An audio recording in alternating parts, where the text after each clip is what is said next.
Welcome back, everyone.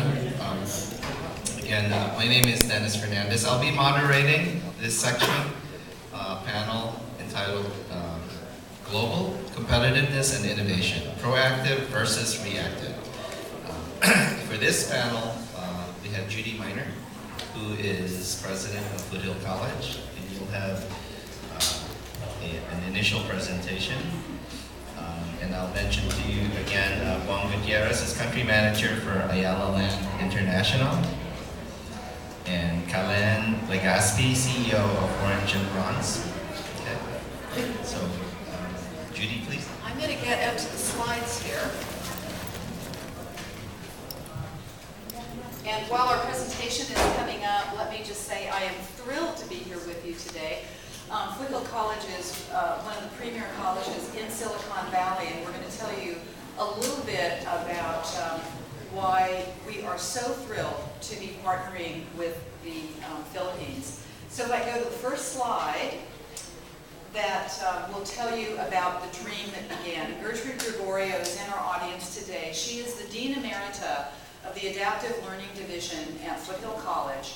And she came to me upon her retirement saying, "It's my wish that someday you will visit my hometown in Pangasinan, because I want to build a center that would help students with special needs in memory of my mother." But the dream didn't just stop there with Gertrude's own smaller vision, if you will.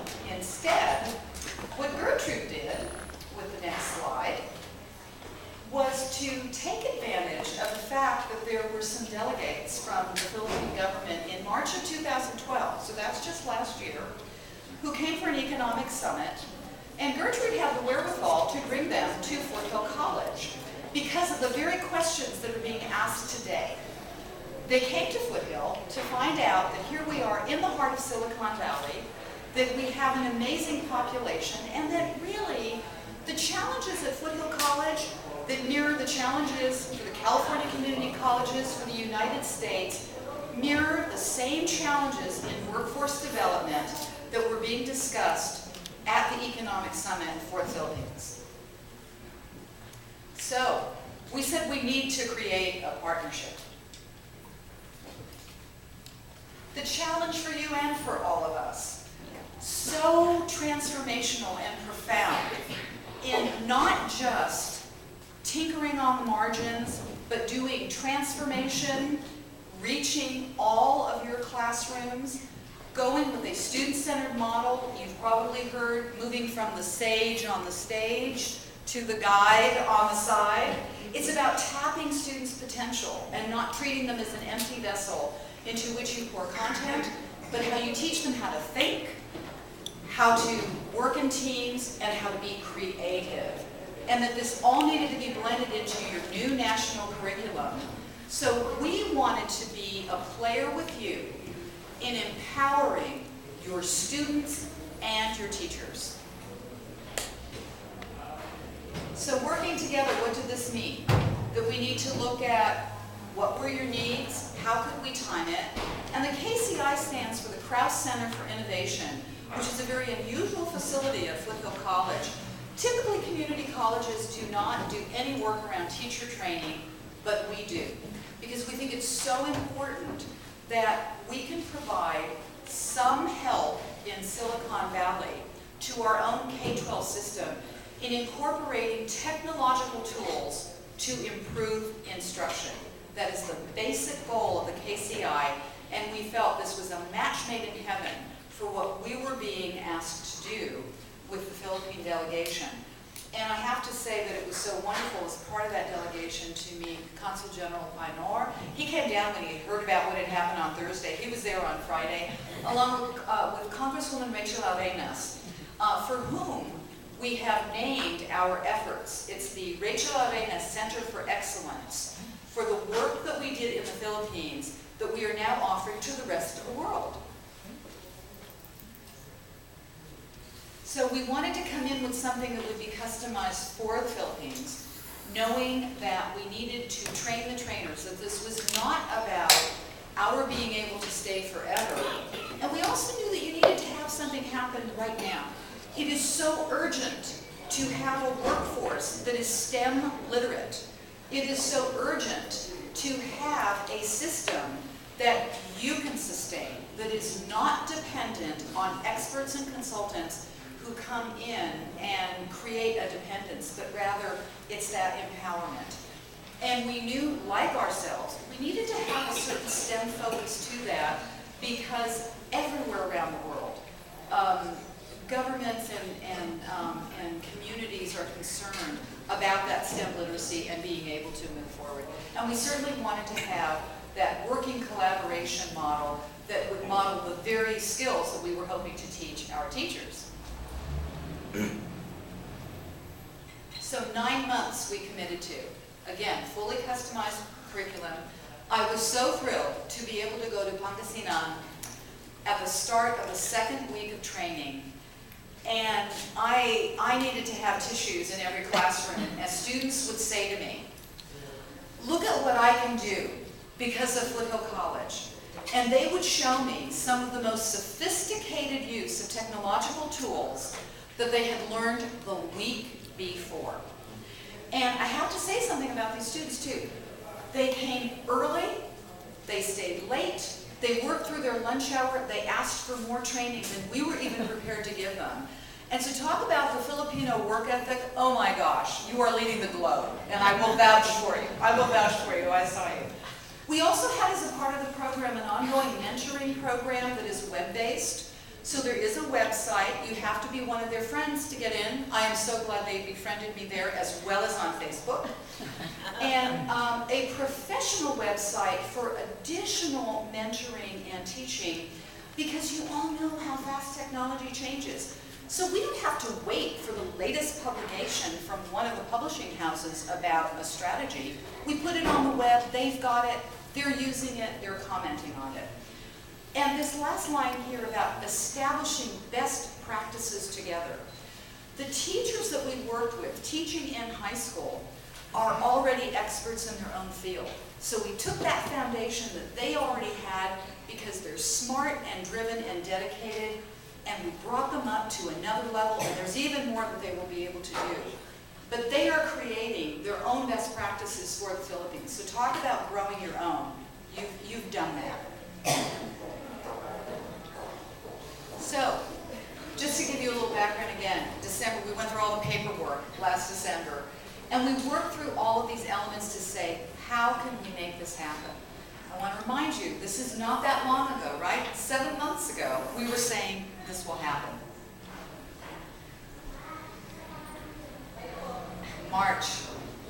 Oops. I wanted to show you that picture because you can see. So here are some of the very key people. There's Rachel Lorena's in there. There's Gertrude. The 4 people in the foreground are the teachers that we have used at our Crest Center for Innovation at Foothill, who are phenomenal people. We wanted to send our very best to the Philippines. Rushton Hurley, who has been doing teacher training for decades, said the work was never harder for him, and it was never more gratifying. And the hard part of the work was more about some of the logistics. There was an earthquake, there were power outages, the temperatures ranged from a low of 88 to a high of 102. It didn't stop people. They were there no matter what. Again, I've got to tell you, I came back to my campus and said, you're all kind of whining because the internet is slow. Let me tell you about teachers that I've worked with who can tell you about hardship. Thank you. Next slide. So here's what we have. The on-the-ground training, 12 days, bringing in how do you use free tools on the web. We asked our teachers, so how are you comparing this with, and I won't name the company, who had done some training a couple months before. And they said, well, that company just wanted to sell their products. So they basically showed us how to turn the computer on and launch our browser to get to their stuff. The tools that we gave them don't require licenses. There are no fees that they have to pay. This is a part of what Donna was saying earlier about how do you get out there and make use of so much free material. And why should they have to reinvent something that is readily available to them with people who know how to use it and can provide models of how you actually incorporate this into the classroom? So this was not technology in search of a mission. This was a mission of education, knowing how to use technological tools. And I really stress that as an educator, having been subject to so many sales pitches about, oh, buy our hardware, buy our software. This is about what is the tool that you need to reach your students. And your teachers were doing that. And so it was very, very gratifying to see all of that. So here's week one, rushed in the first student. We like to refer this as to amaze yourself. This is about tapping their talents. It's bringing out the best in them and saying, here's what you can do when we show you the way. Week one, collaborate. It was so exciting for teachers to say, I can now talk to somebody else about a problem that I had, because many of them, because of the time schedules they have, remember how hard teachers work? They don't get a lot of time with each other. And that's the hotbed of best practices, to bring together the practicing experts who can share on-the-ground applied situations of what works for them in their classrooms. And also having fun. They did have fun, my gosh. I am convinced I am also in more photographs than anybody else in the Philippines. I was almost afraid to go into a classroom and disrupt because they were so good. We gave them digital cameras as a part of their participation in the program. That was a part of what was paid for in the grant. And they were using them, let me tell you. They were using them. Week two is about working in groups. They're not islands of innovation. They're not working in silos. We're really modeling for them that the best way of going forward is to definitely work together. And then you collaborate and inspire together. And are you noticing this theme of the t-shirts? Mm-hmm. Okay, 108 teachers, 36 in each of 3 rooms.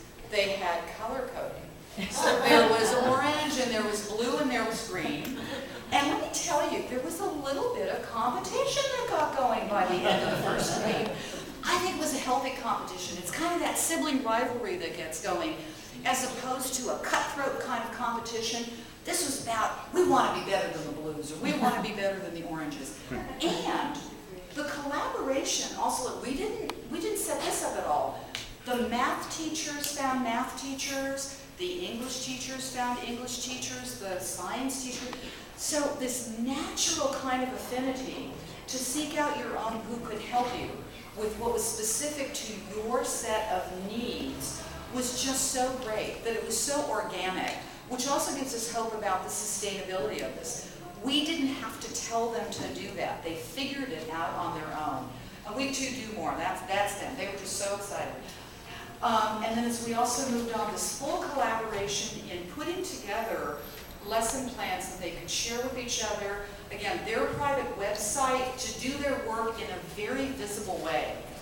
I don't know about you, but if I were in a class where I had to show my work to the rest of the class, I would really give it my very best effort because I'd be so embarrassed, right? That peer pressure, but again in a good way. And the critiques that they could share with each other, and those aha moments about, oh, I wish I had done that. Well, I'm going to now, because now I know how to do this. And here's the graduation day. I mean, aren't you just inspired when you see those smiling faces, that energy, knowing that that is what they are taking back to their students?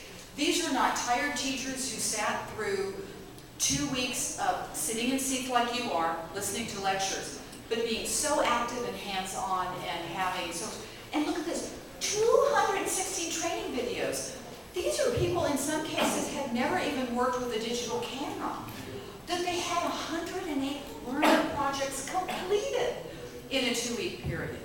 This is remarkable outcomes. This is not, again, just about kind of learning, but so April 15th, now think about what are they ready to do? If you want to talk about readiness, they are very ready to teach. But it's so much more than just going into the classroom and again standing up in front. It's about utilizing the skills that have been brought to the fore in that 2-week period.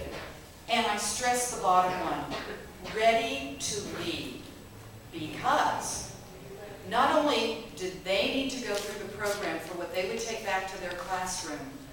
Their contract was that they would reach up to 35 teachers each and share what they learned. We were talking about scaling, scaling big, and scaling immediately. And I want you to hear their words instead of just listening to me. This was a video that they prepared after 4 days of instruction that we took to the Department of Trade and Industry and the Department of Education. So we'll let you hear that. I hope we have sound.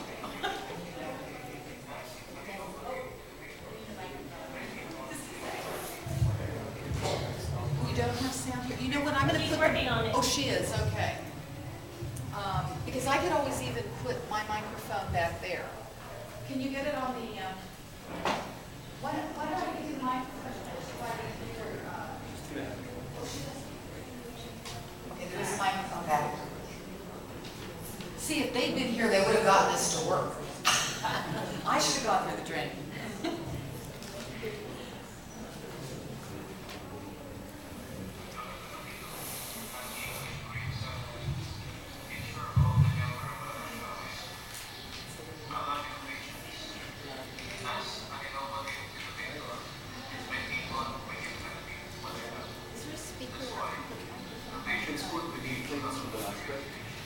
Oh, okay. Well, you know, we might just play that for you later since it's so hard to hear.